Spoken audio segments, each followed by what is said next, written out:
I think I'm going to do a Roth conversion for my IRA and just convert it all to a Roth. That way my family or my kids never have to pay tax on that money.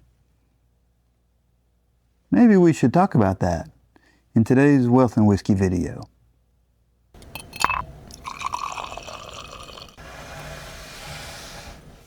Welcome to Wealth and Whiskey. I'm Roger Kiger. I've been a financial planner for over 30 years, helping people build wealth and protect their legacies.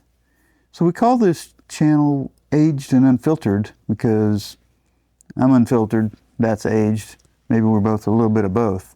But we talk about things that a lot of people don't want to hear, whether that's financial advisors or you as investors or friends or family. But we kind of uncover a lot of things and peel the layers of that onion back. Might make your eyes water a little bit, but we need to talk about some of those things. So this week we're going to talk about some mistakes that people make. We call them oh crap moments. This is the third in the series of OCMs, but they're things that can't be undone once you do them. So please pay attention and be careful with some of these things we're going to talk about. Well, so why do these happen? Most of these OCMs are because of poor information, not enough information, or people just being headstrong about going, this is what I want to do. Sometimes we can't affect change there. People are going to do what people are going to do, right? And that's okay. But I really feel strongly about the fact that this is where advisors can really make a difference. In today's topic especially, when I hear somebody say, I'm going to convert all my money to a Roth so that my family and kids don't ever have to pay tax. Okay, it's not a bad idea. It's a good idea. But there are, let's call them three major mistakes or issues that need to be dealt with first. The first of those three is to monitor your tax rate, right? If you're in a high tax rate, you don't need to convert money to a Roth and pay a really high tax rate because you're taking too much out of the bucket just to convert it, and it just doesn't make sense. Or if doing that conversion puts you in a high tax rate, right? So there's another video that we've done, I think it's called Managing the Brackets, right? So look at your tax bracket, figure out what you're making now, how much from that can you convert each year without going into a higher tax rate, and then convert a little bit every year. That makes a whole lot more sense because you just don't have to pay some egregious amount of tax to convert it to a Roth. And if you're paying that much tax, you're probably not doing the best thing for your family by doing that, right? You're just taking too much money out on the front end to pay that tax. So the second thing is, while you're doing the tax bracket or the tax rates, look at your kids' tax rate. You know, maybe they're not making a whole lot of money and they're in a whole lot lesser of a tax rate than you are.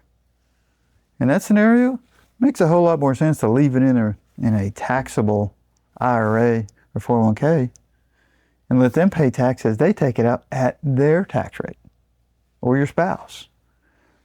People don't go a step further to think through who's going to take the money out and what will their tax rate be, right? Because it can make a big difference.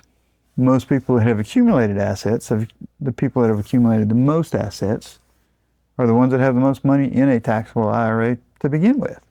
So they're going to naturally be in a higher tax rate. So think through the beneficiaries and what tax rate they might be in, right? The third thing that we've seen a lot of people not anticipate is something called IRMAA.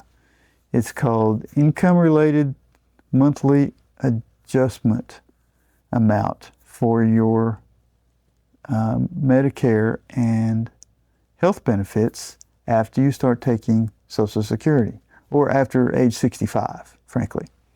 So when you're 65, the cost of your Medicare and government benefits is based on your income. So we've done this many times when we have somebody that says, hey, I want to go do a Roth conversion. Well, the IRMAA calculation has a whole different set of income rates that need to be confirmed. Because you do a Roth conversion, it puts you in a higher tax rate, even if you've managed the federal tax bracket. Maybe you've done a great job and you haven't moved into a higher federal tax rate because you're managing the brackets like we told you. But it could still put you in a higher income bracket for the cost of your Medicare. That's called IRMAA. Make sure you're looking at that, because once you set that trigger, it's usually there's about a 2 to 3 year lag time for that to come back down based on your income. So you don't want to do everything right and end up paying more for your Medicare because you've done these Roth conversions and it's too late to undo it. You gotta pay for the Medicare, right? So be really careful with all those three pieces, right? Manage the tax brackets, look at your kid's tax bracket, and manage that Medicare income bracket before you do a Roth conversion. Because just wanting to do the right thing for your family and pay the taxes so that they can appreciate it might end up leaving them with less than they would have had you just left it in a traditional IRA to start with. This is why we call these oh crap moments, right? You can't undo them. So pay attention to the details because they just really, really matter. And if you don't know who to ask, talk to a financial advisor, find even a Medicare, whoever does your Medicare policies, they know all about the IRMAA. Share that information with them so they can help you make an informed decision. So hopefully this will help you a little bit, and if we can help you start your financial journey, download the Legacy Blueprint in the link below. We'd love to help you with that. And please like and subscribe to our channel because we don't want you to miss any of our videos. I'm Roger Kiger. I thank you very much for joining us, and we'll see you again soon. Cheers.